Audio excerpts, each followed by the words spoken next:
The question is, the neutral site game down in Dallas against Alabama, is that a one-off, or is that something we're going to look about doing more in the future? And it's a one-off. It was a very unique set of circumstances. Alabama wanted to play us, and we don't back down from anybody. And ESPN wanted the game, and they saw it as a big kind of kickoff classic to start the football season in 2012. I think our players are really excited. I was talking with recruits Friday. What day is this? Not yet. 2 days ago in my office, we had 2 football recruits in on voluntary visits, and they came to see me, and the subject came up of playing this game in this incredible stadium down in Dallas. And so it helps with recruiting. It gets our players excited. It's different. We think we're going to have travel with a huge group that's going to want to go and participate. That stadium is unbelievable. And so it's a one-off opportunity for us to do something special, and we're looking forward to it. Tickets won't be an issue. Tickets are always an issue. You're not going to bait me into saying that. Do you have an estimate for the maximum capacity of the stadium? You mean the fully built-out stadium? Didn't Fielding Yost estimate 150,000 or something? No, it's really interesting. At least the book that I read said that Fielding Yost's vision was that someday the stadium could be about 125,000 people. And interestingly enough, after we pay all these architects and engineers and we look at the structure and we've done the additions we've done and we've looked at the ones that are out there that can be done, it's about 125,000. So I think he knew what he was talking about. Either that or he was really lucky. But we're excited about that. Anything else? Way in the back. I got a question for the lacrosse coach. I want to welcome to the program, and do you have any information about how you're going to bring Michigan to the forefront of the NCAA men's lacrosse? First year.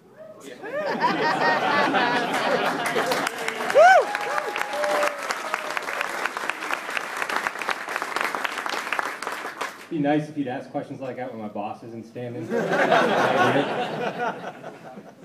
You know, we're going to have some challenges going forward, but we're not going into this thinking that we're not going to build a top lacrosse program in Michigan. And the success that we've had that Dave alluded to for the last 4 years especially, but the last 14 years that I've been there, has built a culture.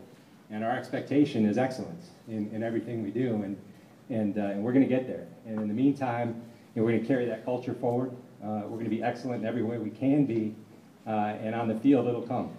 It'll come. Give us a little time, but it'll come.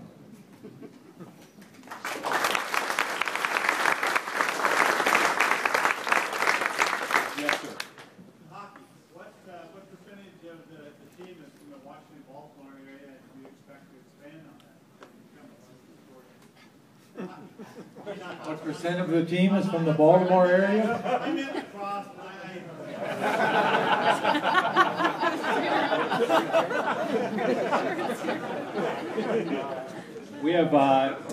We've had kids from this area, quite a few. We're really breaking into Baltimore a little bit more, but we've had guys from Bullis. We have 3 on the team. This upcoming team from Georgetown Prep locally, and so you know it's always been an emphasis for us to recruit this area. It has to be if you're going to be a successful lacrosse program. We'll be out here a lot. I think I average about 13 to 15 flights in and out of Baltimore or DC a year. We have to be out here.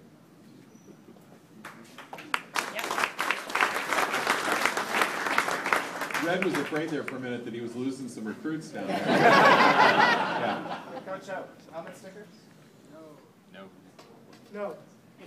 The question is helmet stickers. The answer, no. With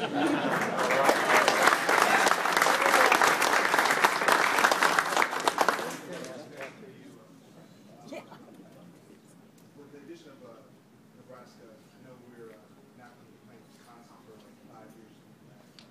Is there talk with the other ADs and the Big Ten about maybe expanding the state schedule to 9 games? Not like Western Michigan, Yeah, there's a lot of discussion about moving to 9 games. It's complicated. Number one, the coaches hate that idea. ADs kind of like the idea because we're running around trying to fill these games, and it's not easy. It's not easy to schedule teams that only want to travel to your place without us going to see them, and that's kind of the mode that we're in. The reality is if we do go to 9 games, it's several years out into the future. Many of our conference brethren have scheduled their non-conference schedules out into 2020. So if it happens, it's going to be years in the future, and there's going to be a lot of planning around it. And for the time being, we're going to be playing 8 games. And the unfortunate thing about that is because of the way the rotation works, is it's going to be, there's going to be certain teams that we're not going to play very often. And some kids could come through the program and not get a chance to play somebody, and that's not really, that's kind of one of the reasons I like 9 games. It's a great conference, and it seems like the student athletes should have the ability to play all the teams, at least during their 4-year cycle. So it's a topic of conversation that hasn't been resolved yet. Way in the back.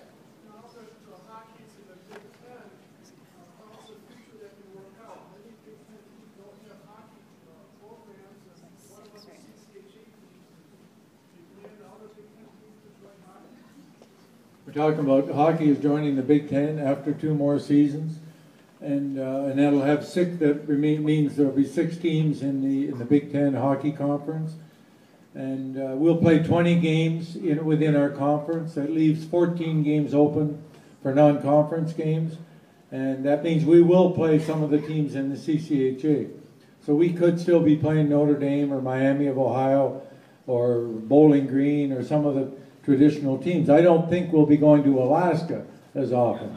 I don't know how much we'll travel to northern Michigan or Lake Superior, but definitely we will try and support the CCHA. After all, we've been a huge part of the CCHA the last 20-some years. So that's the direction we're going. I think it'll be good for Michigan. I hope it's good for college hockey, and I hope it's good for the growth of college hockey.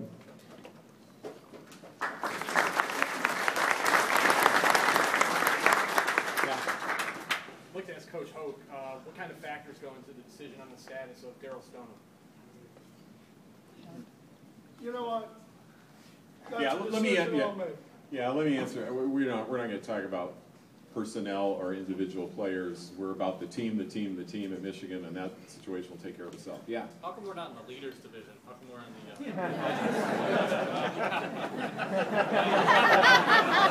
the? You could easily, it would be easier to answer the question, what is the meaning of life? The designation for the divisions was left up to the league office, so call them. Yes? As we gain more verbal commitments for football, how do we handle communication with kids with our dwindling number of available scholarships? What are we telling those kids to get them off? Say that again. So, as I understand it, we've got a certain number of scholarships available. Sure. And it seems like we're getting closer and closer to that number, but we've got quite a few offers out. How do we handle that communication with the kids with all those offers out? The kids always know where we're at. They know, they Facebook and do all that kind of stuff, and they know where we're at, and it seems to help some of them make a decision, and you'll have the others who are going to wait, and that's okay because we'll wait on some. But that's just the way it goes. It's, the process is so sped up, and it probably isn't a great thing, but it is what it is, and so everyone has to do it. Thank you. Yep. Yes, sir. We've had this home and home with Notre Dame since '78. That was modern history. But how's chances of breaking away from some of that? Let's say home and home with Texas, or home and home with Florida, home and home with somebody else. Yeah, it's a judgment call. We've restructured the Notre Dame contract in such a way that either team has the ability with 3 years' notice to opt out. And so we both left ourselves the ability with an appropriate amount of notice to end that tradition and start playing other teams if that's what we chose to do. Now let me take a straw poll. Not that I give a damn, but I'm going to be clear. How many of you want us to continue to play Notre Dame every year as part of our traditional national game? All right, hands down. How many of you want us to forget about Notre Dame, start playing USC and Texas and see? This is pretty overwhelming on Notre Dame. I can tell you that usually when I ask that question, it's more 50-50 split. But nevertheless, the way my life works is those of you who raised your hand and said, I really want to play somebody else, you'll be angry with me, because we won't. We see the Notre Dame matchup as something that's really that kind of iconic matchup that goes back a long, long time. It's a national rivalry. It's always got a lot of energy and excitement. And by the way, I don't like those guys.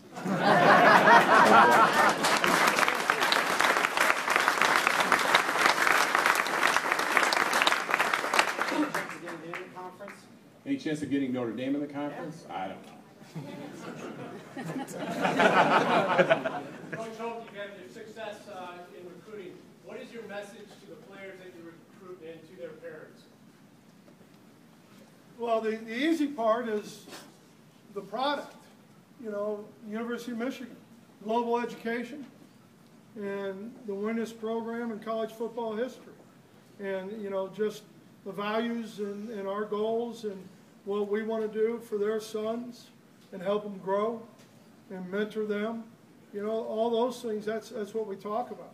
And we have a great staff. Guys go out there and they work at it and they build those relationships. So that's pretty much, Michigan can do a pretty good job of selling itself. Couple more, and then we'll bring it up. Yep. I wonder if Coach Hope could speak to how he plans to utilize in his offense the great talent he has at quarterback, Bernard Robinson. Yes, this is a question where Brady is to explain the offensive scheme for the upcoming season.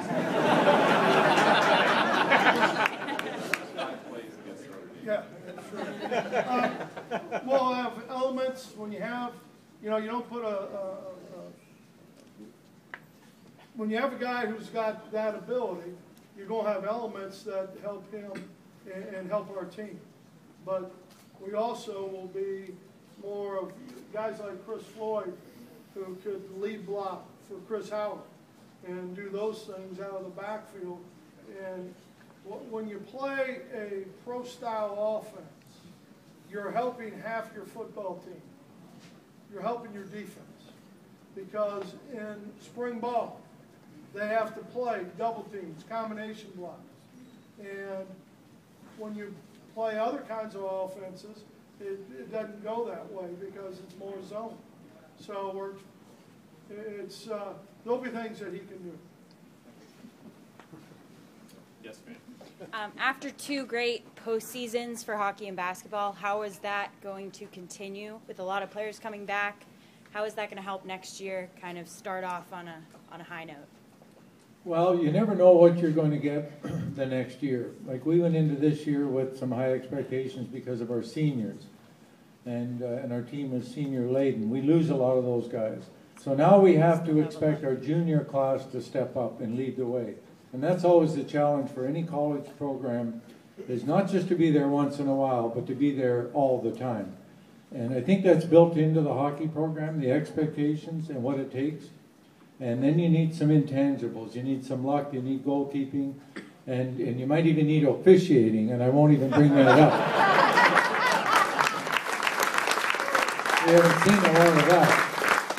But in the meantime, your team needs to come together, and the leadership needs to shine. It's amazing the growth of an individual or a team from the fall until the playoffs. And I think I'm speaking for hockey. I think the other coaches would tell you the same thing. But our expectations are always high. Like our #1 goal is to win a national championship every